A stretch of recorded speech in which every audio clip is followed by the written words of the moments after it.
नमस्कार दोस्तों, civil service institute में एक बार फिर से आप सभी का स्वागत है। बिहार स्पेशल की क्लासेस कंटिन्यू करते हैं। आज के सेशन में बिहार के भूगोल में हम 3 टॉपिक एक साथ कवर करेंगे। सबसे पहला तो हमारा होगा क्लाइमेट यानी जलवायु का पार्ट, और दूसरा जो हमारा पार्ट होगा इसमें वो होगा सॉयल का, और तीसरा जो होगा वो होगा ड्रेनेज पैटर्न यानी अपवाह तंत्र। ये तीनों टॉपिक एक साथ हम कवर करेंगे। ठीक है, महत्वपूर्ण चीज़ें जो प्रश्न पूछे गए हैं, जिनसे लास्ट ईयर पेपर में प्रश्न डायरेक्ट पूछे गए, वो सारे जो फैक्ट हैं और सारी चीज़ें महत्वपूर्ण चीज़ें वन बाय वन देखेंगे। तो ये मैप आप देख ही रहे हैं। खैर, हमारे सेशन को कंटिन्यू कर रहे हैं तो आपने सब कुछ देखा ही होगा पहले से। तो बिहार की जलवायु और मृदा, तो क्लाइमेट सबसे पहले तो यही देखते हैं, जलवायु क्या है। तो जलवायु की डिफिनीशन आपको पता होगी कि जलवायु क्या होता है। तो मतलब किसी स्थान विशेष की मौसम संबंधी समस्त दशाओं को दीर्घकालिक औसत को क्या कहते हैं? जलवायु कहते हैं। ठीक है, यानी मौसम संबंधी समस्त दशाओं के जो एक लंबे पैटर्न या लंबे टाइम का जो एवरेज होता है उसको हम जलवायु कहते हैं। जलवायु जो होता है बहुत सारे कारण पे डिपेंड करता है, जैसे कि एल्टीट्यूड है यानी ऊंचाई है, धरातलीय संरचना है, भौगोलिक अवस्थिति है, सौर विकिरण है, जो रेनफॉल है, और सागर तट से दूरी है। ये सारी चीज़ें, बहुत सारी चीज़ें मैटर करती हैं किसी भी जो एरिया की जो क्लाइमेट होती है उसको। ठीक है, हम देख रहे हैं क्लाइमेट ऑफ बिहार। तो बिहार की जलवायु कैसी है? तो मुख्यतः एक मानसूनी प्रकार की जलवायु है जो इसे उपोष्ण कटिबंधीय जलवायु क्षेत्र के अंतर्गत लाती है। और यहाँ की जलवायु में महाद्वीपीय प्रभाव भी दिखता है। आप जानते हैं बिहार क्या है? एक लैंड लॉक्ड एरिया है, लैंड लॉक्ड स्टेट है पूरा, है ना। आपने लास्ट सेशन में ही कवर किया है उसको। तो जो उपोष्ण कटिबंधीय, इंग्लिश में इसको हम कहते हैं सब ट्रॉपिकल। देखिए, यहाँ की जो वायु होती है उसमें पर्याप्त मात्रा में जो ह्यूमिडिटी या नमी पाई जाती है, और इसी कारण से इसे संशोधित महाद्वीपीय जलवायु का क्षेत्र भी कहा जाता है। ये फैक्ट अच्छा है, नोट करने के लायक। क्या कहा जाता है? संशोधित महाद्वीपीय महाद्वीपीय जलवायु का क्षेत्र किसको कहा जाता है? बिहार को कहा जाता है। ठीक है, बिहार जो है कर्क रेखा के उत्तर में है। आपने हमारे लास्ट सेशन में ही इसको देखा था। और इसके पश्चिम जो भाग है, पश्चिमी जो भाग है वो सेमी एरिड है, और पूर्वी भाग कैसा है? वो ह्यूमिड है। यानी जो पश्चिमी भाग है बिहार का वो अर्ध शुष्क है, और जो पूर्वी भाग है बिहार का वो आर्द्र है यानी ह्यूमिड है, वहाँ ह्यूमिडिटी पाई जाती है। देखिए, भारत की जलवायु को प्रभावित करने वाले सभी कारकों का जो प्रभाव है वो बिहार के ऊपर पड़ता है। ठीक है, जो बिहार की जलवायु वहाँ पर पड़ता है। बंगाल की खाड़ी से आप यहाँ पे देख रहे हैं, निकटता के कारण जो बिहार का पूर्वी भाग है वो बंगाल की खाड़ी से जो भी कोई तूफान या चक्रवात उठते हैं तो उससे सबसे ज़्यादा वो इफेक्टेड रहता है। और औसत वार्षिक वर्षा यहाँ की लगभग कितनी है? तो वो 125 सेंटीमीटर एवरेज रेनफॉल यहाँ पे है, जिससे देश के अन्य भागों में जो समान बिहार की जो जलवायु है वहाँ भी विविधता, मौसमी दशाएं, परिवर्तन, ये सारी चीज़ें वहाँ पे रहती हैं। अगर भौगोलिक विविधता की बात करें तो पूर्वी बिहार आर्द्र जलवायु, अधिक नमी और वर्षा। क्यों? तो आपने देखा कि नियरेस्ट है वे ऑफ बंगाल से। पश्चिमी बिहार जो है अर्ध शुष्क जलवायु, कम नमी और कम वर्षा। ठीक है, इसके बाद जो कोपेन का जलवायु वर्गीकरण है वो हम देख लेते हैं कि बिहार का कौन कौन सा क्षेत्र जो है आता है कोपेन में। तो व्लादिमीर कोपेन का जो जलवायु उन्होंने अपना क्लासिफिकेशन दिया था, ये हम एक अलग सेशन में करेंगे पूरा डिटेल में कि कोपेन का जो जलवायु वर्गीकरण है वो पूरे भारत के लिए क्या क्या है। वैसे मैप में आप यहाँ पे देख भी सकते हैं कि जो क्लाइमेट का डिवीजन उन्होंने किया वो अलग अलग है। कैसे है? तो CWG और AW, इन दो पार्ट में बिहार का क्षेत्र आता है। हम उन्हीं दो के बारे में यहाँ पे देखेंगे। तो जो उत्तरी बिहार है वो CWG यानी आर्द्र उपोष्ण जलवायु क्षेत्र में आता है। सर्दियों में शुष्कता और ग्रीष्म काल में अधिक वर्षा। ये प्रश्न पूछा गया है, इंपॉर्टेंट है, लास्ट ईयर BPSC प्रीलिम्स में पूछा गया है। और जो दक्षिणी बिहार है वो AW यानी उष्ण कटिबंधीय सवाना जलवायु का क्षेत्र है, जिसमें शुष्क सर्दियां होती हैं और गीली गर्मियां होती हैं। तो बिहार में ये दो चीजें पाई जाती हैं कोपेन के लिए, CWG और AW। याद रखिएगा, दक्षिणी बिहार AW से रिलेट करता है, उत्तरी बिहार CWG से रिलेट करता है। क्या उनका मतलब होता है और उन सारी चीजें रिलेट करके वो सब कुछ। बाकी बिहार की जलवायु को प्रभावित करने वाले जो प्रमुख कारक क्या क्या हैं? तो सबसे पहला कारण तो हिमालय है कि उत्तर से जो आने वाली ठंडी हवाएं हैं उनको रोकता है हिमालय, और मानसून पर प्रभाव डालता है ये। कर्क रेखा से निकटता है, कर्क रेखा जो है बिहार के दक्षिण में है। तो गर्मियों में उच्च तापमान के कारण, गर्मियों में जो उच्च तापमान होता है ये कारण है कर्क रेखा। और बंगाल की खाड़ी से जो नम हवाएं होती हैं यानी मानसून के दौरान भारी वर्षा लाती हैं। ग्रीष्मकालीन तूफान यानी जो आंधी है या नॉर्वेस्टर है, ये मौसम में अचानक परिवर्तन लाते हैं। और दक्षिण पश्चिम मानसून यानी जून से सितंबर तक राज्य में अधिकांश वर्षा इसी मानसून से होती है, जो कि है दक्षिण पश्चिम मानसून। ठीक है, तो कई सारे फैक्टर हैं जो बिहार की जो क्लाइमेट है उसको अफेक्ट करते हैं, वो आपने यहाँ पे देखा। ठीक है, अब बिहार के ऋतुएं देखते हैं। देखिए, दो तीन चीज़ें मैं आपको यहाँ पे क्लियर कर दूं कि अगर तापमान, वर्षा और वायुदाब के आधार पर बिहार की जलवायु को बांटा जाए तो वो तीन पार्ट में उसको बांटा जा सकता है। एक तो ग्रीष्म है, दूसरा अभी वर्षा आएगा, उसके बाद फिर शीत ऋतु आएगा, वो सारी चीज़ें। ठीक है, तो जो ग्रीष्म ऋतु होती है वो मार्च से लेकर जून के मध्य तक का होती है, और इस समय सूर्य के उत्तरायण में होने से तापमान बढ़ता है और मई सबसे गर्म महीना होता है। ठीक है, बंगाल की खाड़ी में जो बने उष्ण कटिबंधीय चक्रवातों से पूर्वी बिहार में वर्षा होती है, जिसे क्या कहा जाता है, नॉर्वेस्टर कहा जाता है। और बिहार का सबसे गर्म जो स्थान है वो क्या है, वो गया डिस्ट्रिक्ट का है, गया जिला। ठीक, लगभग यहाँ पे टेम्परेचर 47 डिग्री सेंटीग्रेड के आसपास रहता है। और मतलब इस समय बहुत ज़्यादा गर्मी होती है, उमस भरी गर्मी जिसको आप कह सकते हैं वो होती है। आर्द्रता बहुत ज़्यादा होती है, इसलिए गर्मी महसूस ज़्यादा होती है। ग्रीष्म ऋतु में गर्म और शुष्क हवाएं या लू भी चलती है। राज्य के पश्चिमी तथा मैदानी क्षेत्रों में तापमान बढ़ने से यहाँ पे लू भी चलती है, और धूल भरी आंधियाँ भी यहाँ चलती हैं, जिनकी गति लगभग 15 किलोमीटर पर आवर के आसपास होती है। कभी कभी इन स्थानीय पवनों के साथ मतलब जो बूंदाबांदी या इसको ड्रिजलिंग कहते हैं वो होती है। और कुल मिला के कहा जाए तो ग्रीष्मकाल जो है मुख्यतः कैसा होता है, वो शुष्क ही होता है। ठीक है, इसके बाद जो दूसरी ऋतु है वो है वर्षा ऋतु। ये मध्य जून से मध्य अक्टूबर तक होती है। मानसून मध्य जून में प्रवेश करता है और जुलाई अगस्त में सर्वाधिक वर्षा होती है। औसत वार्षिक वर्षा 125 सेंटीमीटर। ठीक है, सर्वाधिक वर्षा किस जिले में होती है, किशनगंज जिले में। और सबसे कम वर्षा पटना के पश्चिम का जो त्रिकोणीय भूभाग है वहां पे सबसे कम वर्षा होती है। मानसून का प्रत्यावर्तन मध्य अक्टूबर से नवंबर तक होता है। ठीक है, तो जो वर्षा ऋतु है बिहार में, उसका जो मुख्य कारण है वो क्या है, दक्षिण पश्चिम मानसून। तो जेट स्ट्रीम का हिमालय के दक्षिणी ढालों से उत्तर की ओर स्थानांतरित हो जाना। जेट स्ट्रीम के बारे में आपने जियोग्राफी में पढ़ा होगा।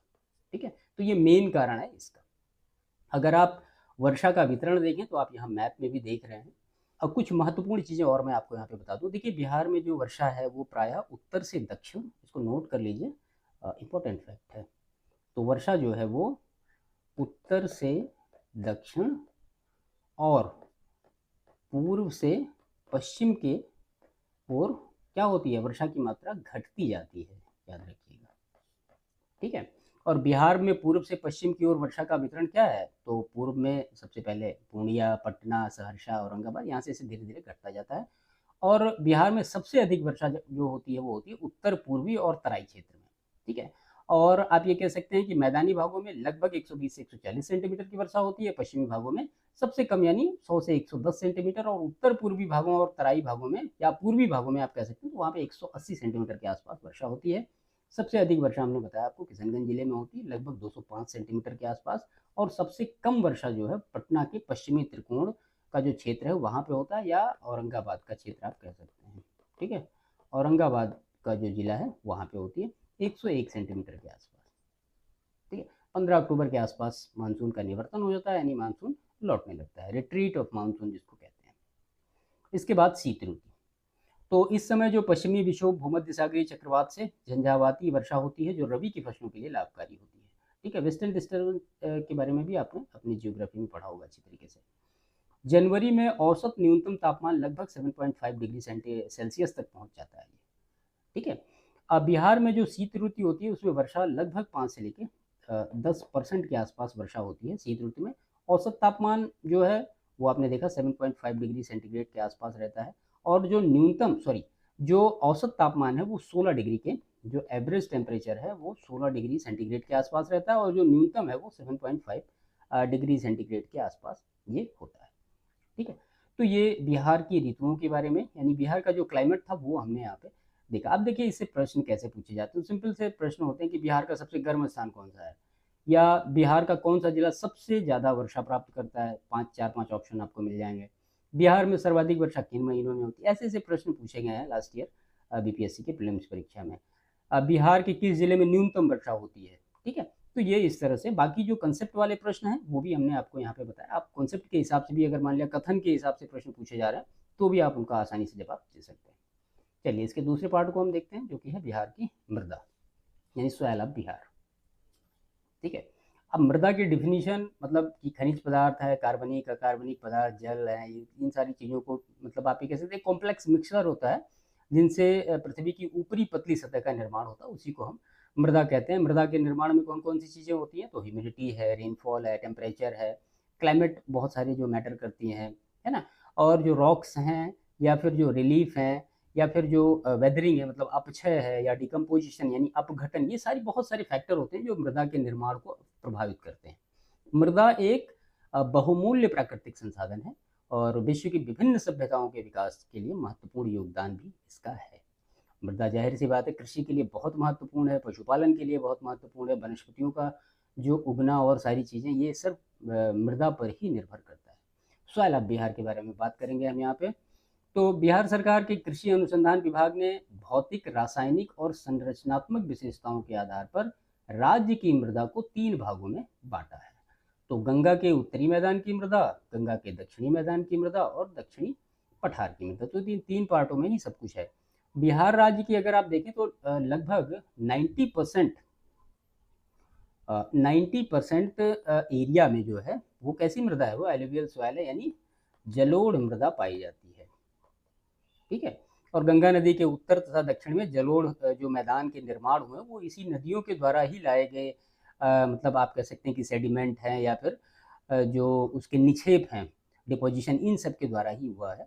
और यहाँ की मृदा में क्या क्या पाया जाता है, तो जाहिर सी बात है अगर वो सेडिमेंट है या फिर वो निक्षेप है तो उसमें क्वार्ट्ज होगा, फेल्सपार होगा और अभ्रक पाया जाएगा, लौह अयस्क, कैल्साइट, डोलोमाइट, ये सारे खनिज तत्व होते हैं, इन सब भी मृदा में पाए जाते हैं। तो 3 टाइप की मृदा को यहाँ पे डिवाइड किया गया है बिहार की। तो गंगा के उत्तरी मैदान की मृदा ये मुख्यतः कैसी है, तो जलोढ़ मृदा है और अत्यधिक उपजाऊ इसी को माना जाता है। और दक्षिणी जो भाग की मृदा है वो मिश्रित प्रकार की जलोढ़ मृदा है, इसमें गाद और रेतीली संरचना वाली ये मृदा है। और जो दक्षिणी पठार की मृदा है उसमें लाल और लेटेराइट मृदा है, अपेक्षाकृत ये कम उपजाऊ। तो 3 पार्ट में इसको डिवाइड किया गया है। देखिए अब यहाँ पे गंगा की जो उत्तरी मैदान की मृदा है इसको अगेन 3 या 4 पार्ट में इसको डिवाइड किया गया। अब इसमें हिमालय यानी उप हिमालय की पर्वतपदीय जो मृदा होगी यानी जब कोई नदी पर्वतों से निकलती है मैदान में प्रवेश करती है वहाँ पे जो मृदा होती है, फिर दलदली एक क्षेत्र बनता है तराई वाला जहाँ पे नदियाँ विलुप्त हो जाती हैं वहाँ की मृदा, फिर जहाँ पे नदियाँ पहले कभी थी उसको छोड़ के वो चली गई हैं तो उनको जो पुरानी जलोढ़ वाली या बांगर मृदा जिसको कहते हैं वो वाली मृदा होगी। और फिर जो सबसे लेटेस्ट होगी जिसको कि हम खादर मृदा कहते हैं यानी जिसको कि नवीन जलोढ़ मृदा कहते हैं वो कहते हैं। तो इस हिसाब से भी आप गंगा के उत्तरी मैदान को 4 पार्ट में अच्छी तरीके से डिवाइड कर सकते हैं। चलिए ये मृदा का पूरा डिवीजन है, कहाँ कहाँ पे कौन कौन सी मृदा पाई जाती हैं।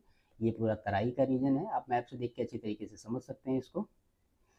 और ये जो है पर्वतपदीय मृदा है और ये जो है पुरानी जलोढ़ या बांगर है, ठीक है। और ये जो है खादर वाली मृदा है, ठीक है। यहाँ मैप में सारी चीज़ें लिखी गई हैं। उत्तरी बिहार के मैदान की मृदा, दक्षिणी बिहार के मैदान की मिट्टी और दक्षिणी सीमांत की जो पठार की मिट्टी, वो सारी चीज़ें दी गई हैं, यहाँ से आप क्लियर कर सकते हैं। तो बिहार की मृदा और अपवाह तंत्र में गंगा के उत्तरी मैदान की मृदा। तो गंगा के उत्तरी मैदान में अभ्रक, लौह अयस्क, क्वार्ट्ज और फेल्सपार जैसे खनिज पर्याप्त मात्रा में मिलते हैं। यहाँ 3 प्रमुख प्रकार की मिट्टियाँ पाई जाती हैं। तो दलदली या तराई क्षेत्र की मिट्टी, ठीक है। तो इस मिट्टी में बिहार की उत्तरी सीमा से लेकर पश्चिमी चंपारण की पहाड़ियों से किशनगंज तक लगभग ये 5 से 7 किलोमीटर की चौड़ी पट्टी यहाँ पे पाई जाती है। रंग हल्का पीला अथवा भूरा होता है इसका और इसमें कंकड़ व रेत की मात्रा अधिक होती है। इसकी उर्वरता मध्यम श्रेणी की होती है, ठीक है। तो जो दलदली या तराई क्षेत्र की मृदा होती है ये होती है। इससे पहले इसको एक बार मतलब आप अलग लेवल पर डिवाइड कर सकते हैं कि उप हिमालय की पर्वतपदीय मृदा, उप हिमालय की पर्वतपदीय मृदा, मैं बता देता हूँ इसमें क्या क्या है। देखिए ये जो मृदा है बिहार के उत्तर पश्चिम भाग या आप कह सकते हैं कि जो सोमेश्वर श्रेणी है उन क्षेत्रों में पाई जाती है। वर्षा की अधिकता के कारण जो मृदा की परत है उनका गठन जो होता है वो हल्का होता है, आर्द्रता की अधिकता होती है। इनका भी रंग गहरा हल्का जो भूरा या पीला ही इस तरह से होता है। मध्यम उपज वाली ही मृदा होती है, जैविक पदार्थों की इसमें बहुत अधिकता पाई जाती है और इस मृदा में धान है, आप कह सकते हैं जो पानी वाली फसलें हैं उनको उगाया जाता है, जैसे मक्का है, जौ है, इन सारी चीज़ों को फसलें उगाया जाता है। दूसरा है खादर या नवीन जलोढ़ मृदा। तो ये जो मिट्टी है सहरसा, मुजफ्फरपुर, दरभंगा, चंपारण, पूर्णिया के कोसी क्षेत्र में सर्वाधिक पाई जाती है। ये अत्यधिक उर्वर मिट्टी होती है जिसमें धान, गेहूं, जूट की खेती की जाती है और इनका रंग कैसा होता है, ये भूरा होता है। ठीक है। तो जो नवीन जलोढ़ वाली मृदा होती हैं उनका रंग जो होता है वो भूरा होता है। और ये जो नदियाँ हैं जो कि कौन सी नदी, हाँ, और बाकी जैसे गंडक है, गंगा है, कोशी, महानंदा, इनके द्वारा जो बाढ़ से अवशेष बचते हैं प्रतिवर्ष, उनको हम नवीन जलोढ़ या खादर मृदा कहते हैं। इनका विस्तार इसमें पाया जाता है। इसमें मुख्यतः क्या क्या चीज़ें पाई जाती हैं, तो जैसे बालू आपको मिल जाएगा, रेत मिल जाएगा, पंख मिल जाएगा, और जो चिकनी मृदा होगी वो मिल जाएगा। ठीक है। तो ये सारी चीज़ें इसमें पाई जाती हैं। नमी धारण करने की इनमें आप ये कह सकते हैं बहुत अधिक क्षमता होती है। जो नवीन जलोढ़ मृदा होती है इसकी उर्वरा शक्ति अधिक होती है, इसलिए धान की कृषि के लिए बहुत उपयुक्त होती है। ठीक है। देखिए इस मिट्टी में क्ले की अधिकता होती है। क्ले की अधिकता होती है। क्ले का मतलब आप कहें तो उसको चीका मिट्टी कहते हैं, आपने नाम सुना होगा। चीका मिट्टी, इसकी अधिकता होती है जो खादर होती है, यानी जो नवीन जलोढ़ होती है उसमें इसकी होती है। ठीक है। बिहार के उत्तर पूर्वी भाग में अधिक वर्षा के कारण जूट की जो खेती है वो काफ़ी बृहद पैमाने पर की जाती है। ठीक। इसके बाद जो है वो बांगर है। बांगर यानी इसको सिंपल पुरानी जलोढ़ मिट्टी के भी नाम से हम जानते हैं। इसमें चूने की मात्रा 30% से अधिक होती है लगभग, और इसकी प्रकृति क्षारीय होती है। रंग हल्का भूरा, गहरा भूरा और सफ़ेद होता है। ये जो मिट्टी है पूर्णिया के दक्षिण से लेकर सहरसा, दरभंगा, मुजफ्फरपुर, सारण, चंपारण के दक्षिणी पश्चिमी हिस्से तक फैली हुई है। और इस क्षेत्र में आम, लीची, केले के बागान प्रमुख है, जबकि मुख्य फसलों में धान, गेहूँ, मक्का, ईख और तंबाकू ये सारा लगाया जाता है। ठीक है। ये ऐसी मतलब आप कह सकते हैं कि मृदा होती है जहाँ बाढ़ का पानी प्रतिवर्ष नहीं पहुँच पाता है। ठीक है। वो होती है बांगर। और सर्वाधिक विस्तार तराई क्षेत्र के दक्षिणी भाग में होता है, या आप कह सकते हैं कोसी क्षेत्र में होता है, जैसे कि जो पूर्णिया और सहरसा वाला डिस्ट्रिक्ट है वहाँ पे पड़ता है ये पूरा। और बांगर क्षेत्र में आप कह सकते हैं कि चूने की मात्रा अधिक होती है और पोटास की मात्रा भी अधिक होती है। लेकिन इसमें अधिकता किस किस चीज़ की होती है, तो वो है फास्फोरस और नाइट्रोजन की अधिकता होती है। लेकिन इसमें ह्यूमस कम पाया जाता है। ह्यूमस जो है वो कम पाया जाता है। ठीक है।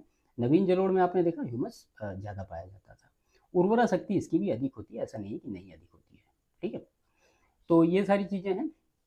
एक मृदा है उसका नाम है बल सुंदरी मृदा, तो शायद इसको शामिल किया गया है कि नहीं, नहीं, तो देख लीजिए यहीं पे बल सुंदरी मृदा मैं बता देता हूँ आपको। ठीक है। क्या होता है ये, ठीक है, बल सुंदरी सॉइल क्या होती है। देखिए इस मृदा का जो विस्तार है ये बांगर के दक्षिण में, पूर्णिया, सहरसा, दरभंगा, मुजफ्फरपुर के दक्षिणी क्षेत्र में यहाँ पे हुआ है। और इसका जो रंग होता है वो भूरा या सफ़ेद होता है। चूने की अधिकता इसमें बहुत ज़्यादा होती है, चूने की अधिकता होती है, क्षारीय प्रकृति की होती है ये।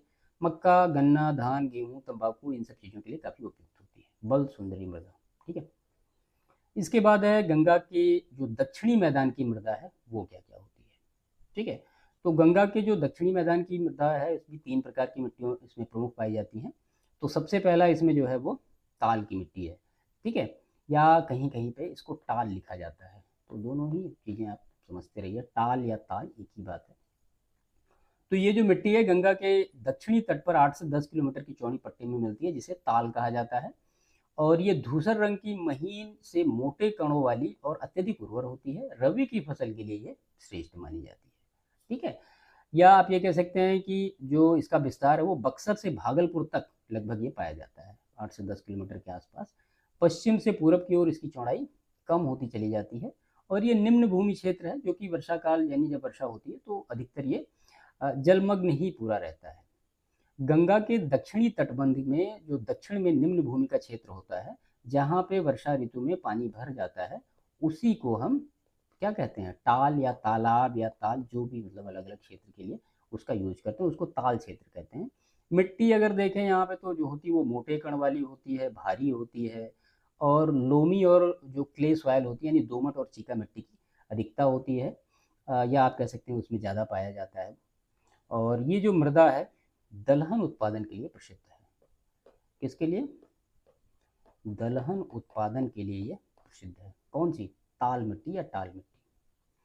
दूसरी जो है पुरानी जलोढ़ या करेल कमाल मिट्टी। ठीक है, अब करेल कमाल मिट्टी या फिर जो पुरानी जलोढ़ होती है, ये क्या होती है? देखिए, ये मिट्टी रोहतास, गया, औरंगाबाद, पटना, जहानाबाद, मुंगेर, भागलपुर में पाई जाती है। रंग इसका पीला अथवा भूरा होता है। जल ग्रहण की क्षमता अधिक होती है और कभी अम्लीय और कभी क्षारीय प्रकृति की भी होती है। उर्वरा शक्ति इनमें अत्यधिक होती है। ठीक है, तो आप ये कह सकते हैं कि इनका जो विस्तार है वो टाल जो क्षेत्र अभी हमने ऊपर देखा, इसके दक्षिणी भाग में बक्सर, भोजपुर, औरंगाबाद, जहानाबाद, रोहतास, पटना, मुंगेर, भागलपुर, यहाँ इन सब जगहों पर पाया जाता है। और इस मृदा का विस्तार अधिक होने के कारण इसकी संरचना जो है वो क्षेत्रीय भिन्नता यहाँ पे ज़्यादा पाई जाती है। रंग के बारे में हमने आपको बताया, गहरा भूरा है, पीला, हल्का पीला, इस तरह से पाया जाता है। पुरानी जलोढ़ मृदा में बालू, सिल्ट, चीका का मिश्रण पाया जाता है। और पुरानी जलोढ़ मृदा को ही क्या कहा जाता है? करेल कमाल या करेल कमाल मिट्टी ये कहा जाता है। ठीक है, तो ये फैक्ट शायद एक बार कहीं पूछा गया है। प्रकृति के बारे में बात हुई, ये कभी अम्लीय हो जाती है, कभी क्षारीय हो जाती है। और जो दो टाइप की, मतलब इसमें करेल और कवाली अलग अलग हैं। तो इसको यहाँ पे देखिए, करेल जो मृदा होती है वो अलग होती है। ठीक है, इसकी प्रकृति कैसी होती है? ये क्षारीय होती है। और जो कवाल या केवाल ऐसे लिखा रहता है, कवाल जो मृदा होती है इसकी प्रकृति कैसी होती है? इसमें अम्लीय और क्षारीय दोनों गुण संतुलित रूप से पाए जाते हैं। जल ग्रहण की क्षमता अधिक होती है, उर्वरा शक्ति दोनों की अधिक होती है। बाकी धान, गेहूं, फसल, ये सारी चीजें इसमें बोई जाती है। इसके बाद है बलथर मृदा या बलथर सॉइल। तो ये जो मिट्टी है ये गंगा के मैदान की जो दक्षिणी सीमा पर है, जहाँ से छोटा नागपुर का पठार आरंभ होता है, वहाँ पाई जाती है। रेत और कंकड़ की अधिकता होती है। रंग पीला लाल होता है। प्रकृति इसकी अम्लीय होती है। इसमें अरहर है, कुर्थी, ज्वार, बाजरा जैसी फसलें उगाई जाती हैं। ठीक है, तो गंगा के मैदान का जो दक्षिणी सीमा है, जैसे कि यहाँ पे आपने देखा जो छोटा नागपुर पठार है, उसके उत्तरी सीमा में ये जो मिट्टी है वो पाई जाती है। कैमूर श्रेणी से लेकर के राजमहल की जो श्रेणियां हैं, वहाँ की जो उच्च भूमि है वहाँ पर ये पाई जाती है। ठीक है, उर्वरा शक्ति जो होती है इसकी क्या होती है? उर्वरा शक्ति के बारे में यहाँ नहीं लिखा गया, तो उर्वरा शक्ति इसकी कम होती है। ठीक है, लेकिन आलू है, अरहर, ज्वार, बाजरा, इन सब चीज़ों को इसमें उगाया जाता है। प्रकृति कैसी होती है? अम्लीय होती है। देखिए, प्रश्न जो यही है यही पूछे जाते हैं, ऑब्जेक्टिव जो पार्ट होता है वहाँ पे। ठीक है, इसके बाद है लाल और पीली मिट्टी, यानी रेड एंड येलो सॉइल। तो ये मिट्टी जो है आग्नेय और रूपांतरित चट्टानों के अपक्षय से बनी है। ये बांका, नवादा, गया, औरंगाबाद, जमुई, मुंगेर, खड़गपुर की पहाड़ियों में पाई जाती है। लौह तत्व की अधिकता के कारण इसका रंग क्या होता है? लाल होता है। और इसमें मोटे अनाज और दलहन की खेती की जाती है। इसका निर्माण कैसे हुआ लाल और पीली मिट्टी का? तो नीस है, सिस्ट है और ग्रेफाइट, इन जब चट्टानों का जो विघटन या अपघटन हुआ, इससे ये हुआ है, मृदा का रंग इसका लाल हो जाता है। इसमें अधिकता किसकी चीज़ की पाई जाती है? तो इसमें ह्यूमस, नाइट्रोजन और फास्फोरस, इनकी कमी पाई जाती है। ठीक है, उर्वरा शक्ति ऑटोमेटिक इसकी कम हो जाएगी। इसके बाद है लाल बालुका युक्त मिट्टी। अब जो लाल बालुका युक्त मिट्टी होती है वो कैसी होती है? तो ये मिट्टी जो है रोहतास, कैमूर की पहाड़ियों में पाई जाती है। बालू की अधिकता के कारण अपेक्षाकृत ये क्या होती है? ये अनुपजाऊ होती है। और इसमें मोटे अनाज जैसे ज्वार और बाजरा उगाए जाते हैं।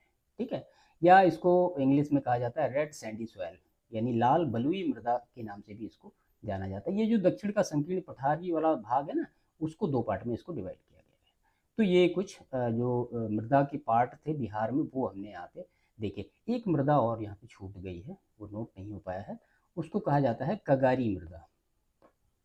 ठीक है, तो लेवी सॉइल जिसको इंग्लिश में कहते हैं। तो ये जो है कि गंगा के दक्षिणी तट जैसे सोन, फल्गु और क्यूल नदियां हैं वहाँ, उनके जो प्राकृतिक तटबंध होते हैं वहाँ पे एक संकीर्ण पट्टी के रूप में मोटी कांप मृदा के रूप में पाई जाती है।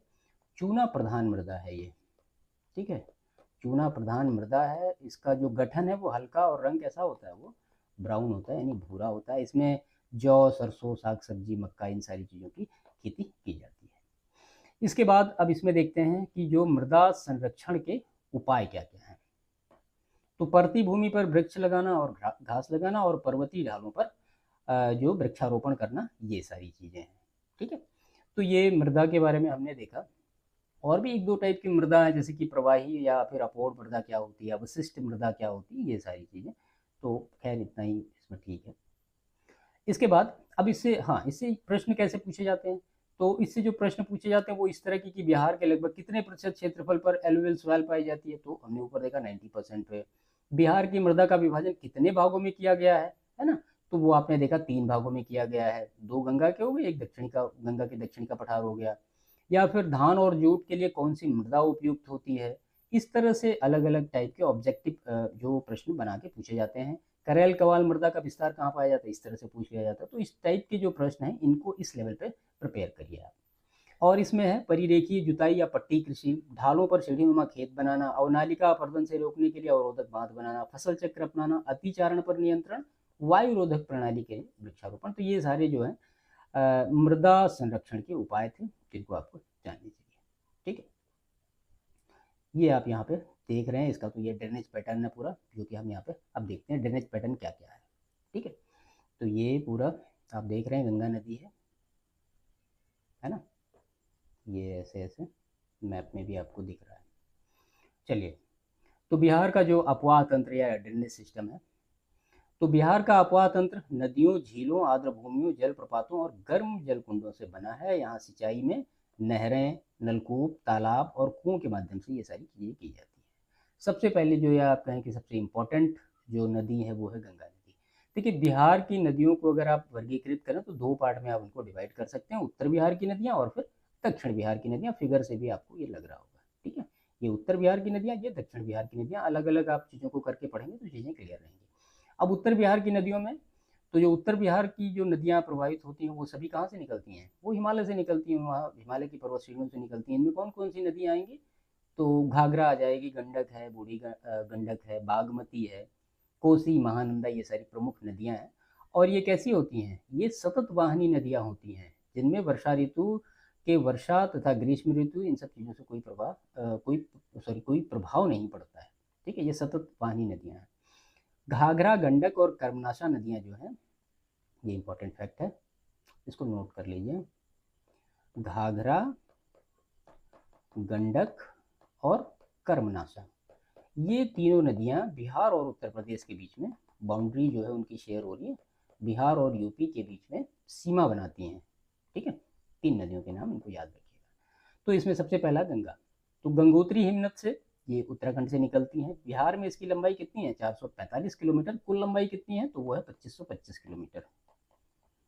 ठीक है, गंगा पश्चिम से पूर्व की ओर बहते हुए बक्सर, भोजपुर, सारण, पटना, वैशाली, समस्तीपुर, बेगूसराय, खगड़िया, मुंगेर, भागलपुर, कटिहार से होकर गुजरती है। एक बार प्रश्न पूछा गया था कि गंगा जो है बिहार में कितने जिलों से होकर गुजरती है। ठीक है, तो ये भी एक इम्पॉर्टेंट फैक्ट है।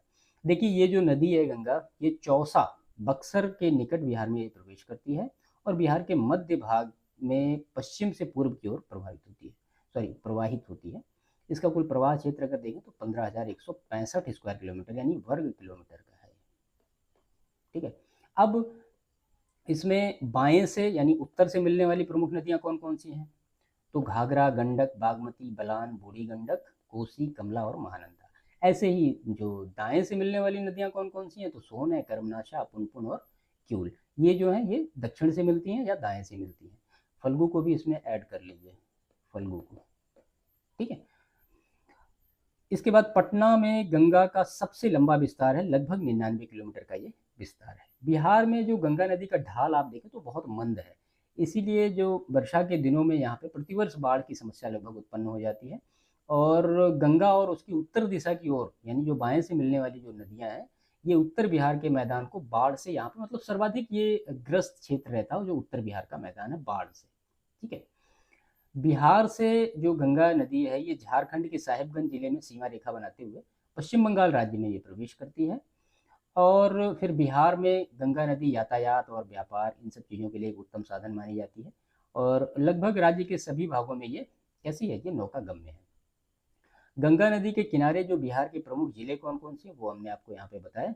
इनके नाम याद रखिएगा और नंबर भी याद रखिएगा कि कितने कितने जिले हैं। ठीक है, एक बार मैं फिर से पढ़ता हूँ।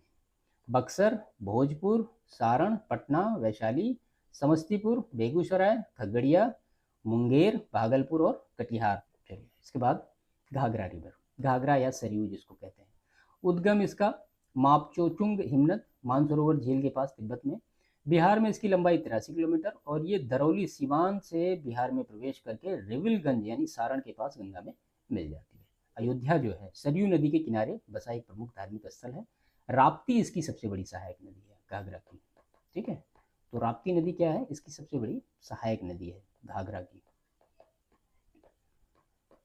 घाघरा नदी उत्तर प्रदेश तथा बिहार में सीमा का निर्धारण भी करती है और सारण जिले के छपरा के निकट ये हमने यहाँ पे देखा ना कि गंगा में ये मिल जाती है। बिहार में इसकी कुल लंबाई 83 किलोमीटर है, याद रखिएगा। और कुल लंबाई अगर देखें घाघरा की कितनी है तो वो 1080 किलोमीटर है।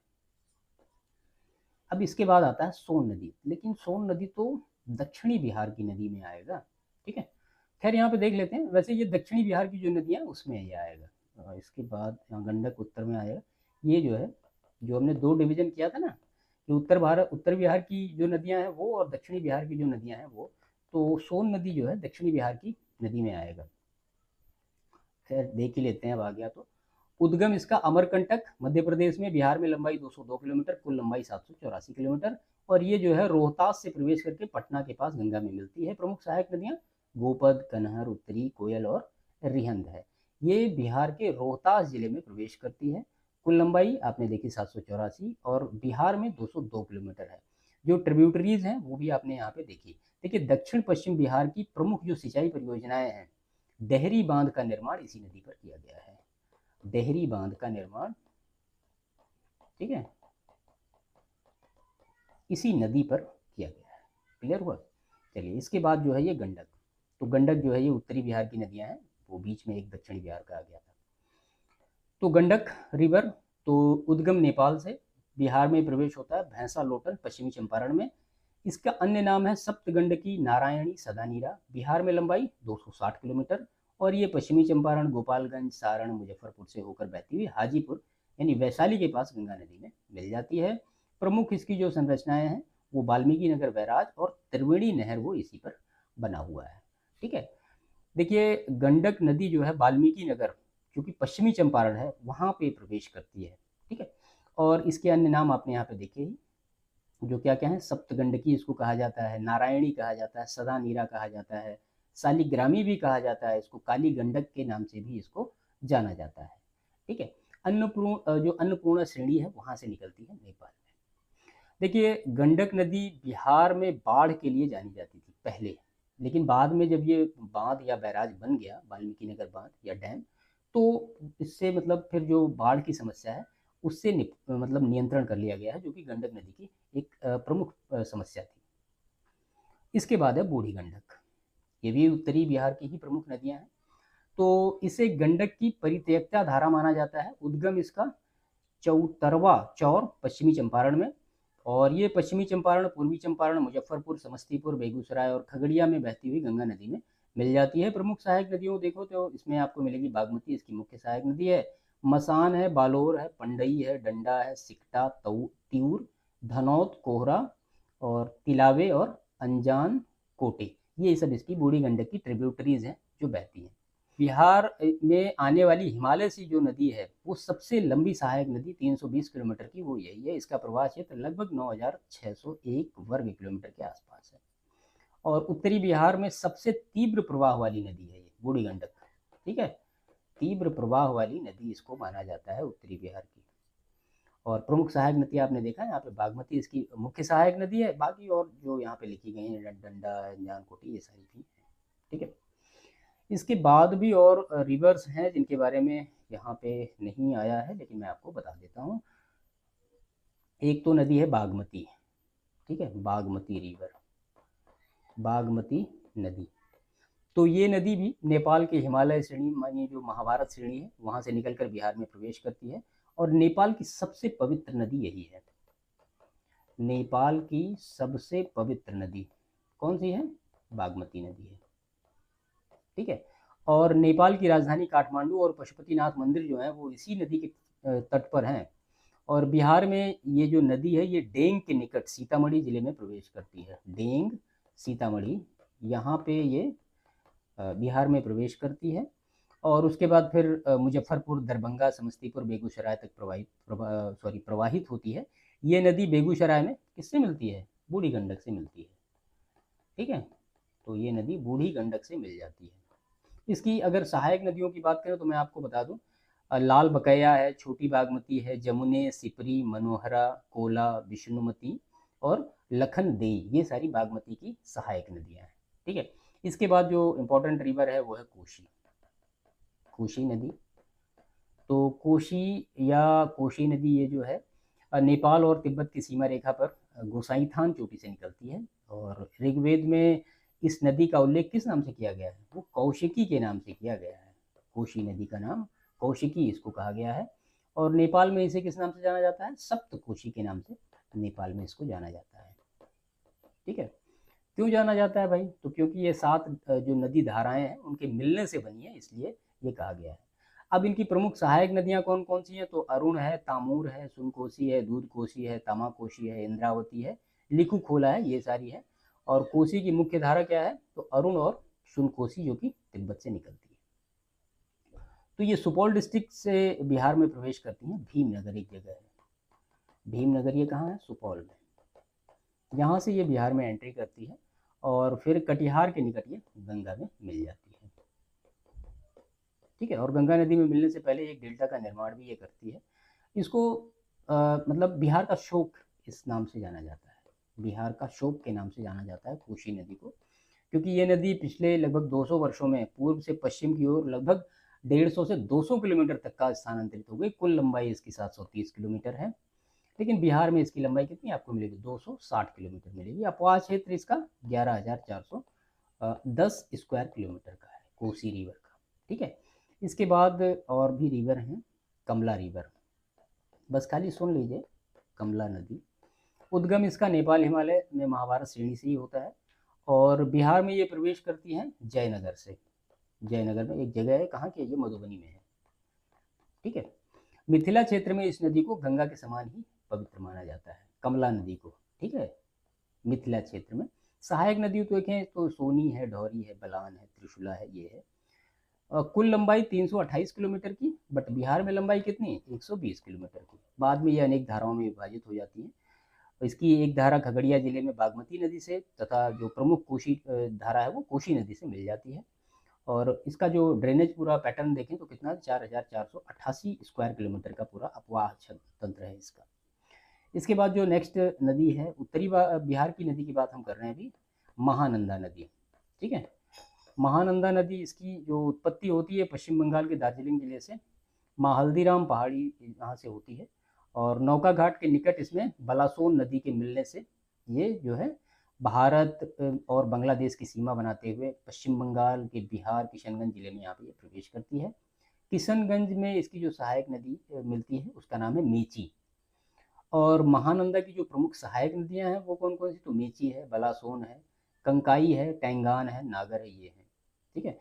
अगर आप देखें कि महानंदा नदी जो बिहार के किन किन जिलों से बहती है, तो किशनगंज, पूर्णिया, कटिहार जिलों में बिहार में, और पश्चिम बंगाल और राज्य की सीमा ये बनाती हुई है मनिहारी कटिहार डिस्ट्रिक्ट में ये गंगा में मिल जाती है। ठीक है। तो थोड़ी चीज़ें इनको फैक्ट के रूप में याद रखिएगा। इसके बाद अगर हम देखें कि दक्षिणी बिहार की प्रमुख नदियां कौन है, तो हमने एक ऊपर देखा सोन के बारे में, और जो महत्वपूर्ण नदियां हैं वो मैं आपको यहाँ पे बता देता हूँ। देखिए, जो सिलेबस है उसको हमें पूरा करना ही करना है। प्रश्न कहाँ से आएगा कोई नहीं जानता। तो पुनपुन, पुनपुन नदी है। दूसरा जो रिवर है वो है फल्गु, फल्गु नदी। तीसरी जो दक्षिण बिहार की नदी है वो है अजय, अजय नदी, है ना। चौथी जो नदी है वो है सकरी नदी। सबके बारे में हम आपको थोड़ा थोड़ा बता देते हैं। पांचवी जो चीज़ें हैं वो कर्मनाशा नदी। और इसके बाद जो छठी नदी है वो है किउल, किउल नदी। ठीक है। तो ये 6 नदियाँ, या आप कहें 7 नदियाँ ऐसी हैं जो कि दक्षिणी बिहार से रिलेट करती हैं। पुनपुन नदी, तो ये झारखंड के पलामू में इसका उद्गम होता है। पुनपुन नदी का उद्गम कहाँ पे होता है? पलामू जिले में होता है, झारखंड में। और ये गया डिस्ट्रिक्ट में प्रवेश करती है। इसके बाद औरंगाबाद, अरवल, पटना में बहती हुई है गंगा नदी में मिल जाती है। फुतुहा एक जगह है, वहाँ पे ये गंगा में मिलती है, पटना के समीप। ये कैसी? एक सीजनल रिवर है, तो गर्मियों में सूख जाती है। और इसकी जो सहायक नदी पुनपुन की कौन कौन सी हैं, तो वो है मादर, बिलरो, रामरेखा, आद्री, मोरहर, दरघा, बुतानी, ये सारी इसकी ट्रिब्यूटरीज हैं।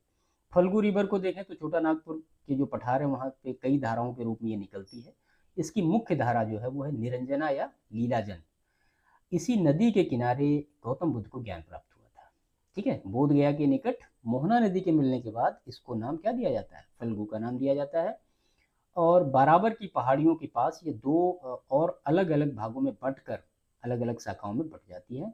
फल्गु नदी की जो सभी शाखाएं हैं वो टाल क्षेत्र में आकर समाप्त हो जाती है। टाल क्षेत्र क्या होता है वो आपने पहले देखा है। अजय रिवर के बारे में, तो ये बिहार के जमुई के बटपाड़ नामक स्थान से निकलती है और झारखंड के देवघर जिले में पूर्व और दक्षिण की ओर प्रवाहित होते हुए पश्चिम बंगाल राज्य में प्रवेश करती है। उसके बाद ये गंगा में मिल जाती है। अजय सकरी नदी की बात करें तो ये भी छोटा नागपुर के पठार से उत्तरी क्षेत्र में इसका उद्गम होता है और बिहार के नवादा जिले में गोविंदपुर के निकट ये बिहार में प्रवेश करती है।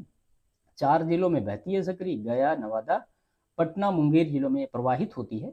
उसके बाद ये क्यूल तथा मोरहर नदियों के साथ ये भी गंगा में मिल जाती है। कर्मनाशा जो नदी है ये विंध्यन पहाड़ी से पूर्वी भागों से निकलती है और उत्तर पश्चिम दिशा में प्रवाहित होते हुए ये चौसा बक्सर में मतलब गंगा नदी में जाके मिल जाती है। सिंचाई के लिए काफ़ी इसका विशेष महत्व है और हिंदू धर्म की मान्यताओं के अनुसार इस नदी में स्नान करने से व्यक्ति के शुभ कर्मों का नाश हो जाता है, कर्मनाशा नदी में। ठीक है, और इसके बाद है क्यूल नदी। तो क्यूल जो है ये झारखंड के गिरिडीह जिले से पारसनाथ पहाड़ियों से इसकी उत्पत्ति होती है। बिहार में जमुई डिस्ट्रिक्ट में 7 पहाड़ी के निकट ये प्रवेश करती है।